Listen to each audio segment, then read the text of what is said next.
Good morning. আজকের দিনটা ছিল জামাই ষষ্ঠী। আর জামাই ষষ্ঠীতে যতই বাবার খরচ থাকুক, বাবা খাওয়া দাওয়া করাবে জামাইকে, কিন্তু জামাইয়েরও বাজার দোকান আনার কর্তব্য থাকে, এটা রিচুয়ালস।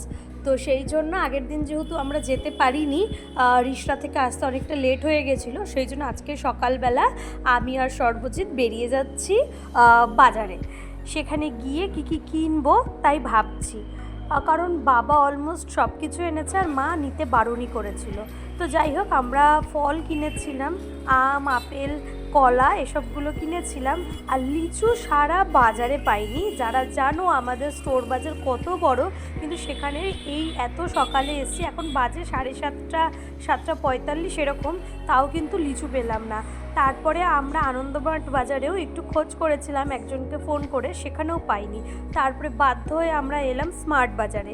সেখানে লিচু খুঁজতে এসে মনে পড়ে গেল এখনও অনেক জিনিসপত্র কেনার আছে আমাদের, যেগুলো জামাই ষষ্ঠী উপলক্ষে নয়, এমনি। তো সেই জন্য আমরা, আর এখনও কিন্তু এখানে স্টাফই আসেনি, তাও আমরা ঘুরে ঘুরে আমাদের কেনাকাটা কমপ্লিট করে নিলাম। করে নিয়ে তারপরে বাড়ি যাচ্ছি, কিন্তু আমরা ভুলেই গেছিলাম যে আমাদের মিষ্টি কিনতে হবে। তাহলে আমরা হয়তো এখান থেকেও কিছু ড্রাই মিষ্টি নিতে পারতাম। যাই হোক, তো মনে পড়ে গেছিলো বলে বাড়ি যাওয়ার আগেই তারকেশ্বর মিষ্টান্ন ভাণ্ডার থেকে অনেক মিষ্টি নিয়ে বাড়ি গেলাম।